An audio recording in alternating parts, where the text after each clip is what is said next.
तर या सगळ्याविषयी बोलण्याकरता विजय वडेट्टीवार आपल्यासोबत जोडले गेलेले आहेत।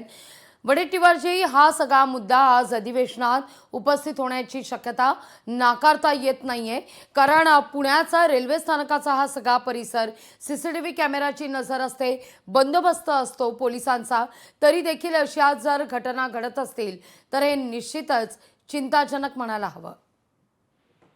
तर राष्ट्रपिता महात्मा गांधींच्या पुतळ्याची विडंबना करणं हे म्हणजे हा राष्ट्रद्रोह आहे।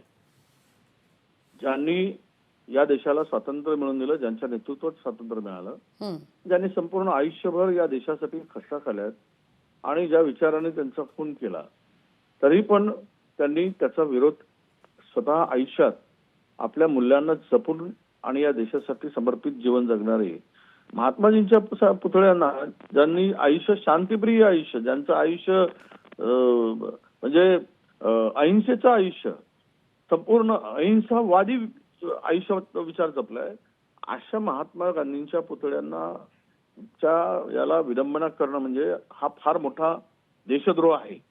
आणि अशा व्यक्तीवर त्वरित कारवाई झाली पाहिजे। कोण हा देशद्रोही विचाराचा माणूस आहे, त्याच्यावर त्याला सगळ्या त्या परिसरामध्ये पूर्ण व्यवस्था आहे, माणसाला तिकडे पकडण्यासाठी ट्रॅक करायची कुठलीही अडचण नाही। शासनाने त्या संदर्भात पोलिसांनी त्वरित कारवाई करावी, अन्यथा सभागृहामध्ये या सरकारला आम्ही विचारू आणि आम्हाला कडक असं आंदोलन त्या ठिकाणी करावं लागेल, याची जबाबदारी सरकारची राहील। या सगळ्या प्रकरणी वडेट्टीवारची एका व्यक्तीला ताब्यात सुद्धा घेण्यात आलेला आहे, तो माथे फिरू असल्याचं देखील कळतंय, पण या सगळ्या संदर्भात अद्याप सुस्पष्टता नाहीये। नाही, महात्मा गांधींचा खून करणारा सुद्धा माथेफिरूच होता आणि पुतळ्यांची विडंबना करणारे सुद्धा माथेफिरूच आहे। माथेफिरू म्हणून सोडता येणार नाही। तो का केलाय माथेफिरू सांगायचा, वेळा सांगायचा, तो मेंटली डिसऑर्डर सांगायचा, हे सगळे धंदे सोडून त्याची तपासणी योग्य केली पाहिजे।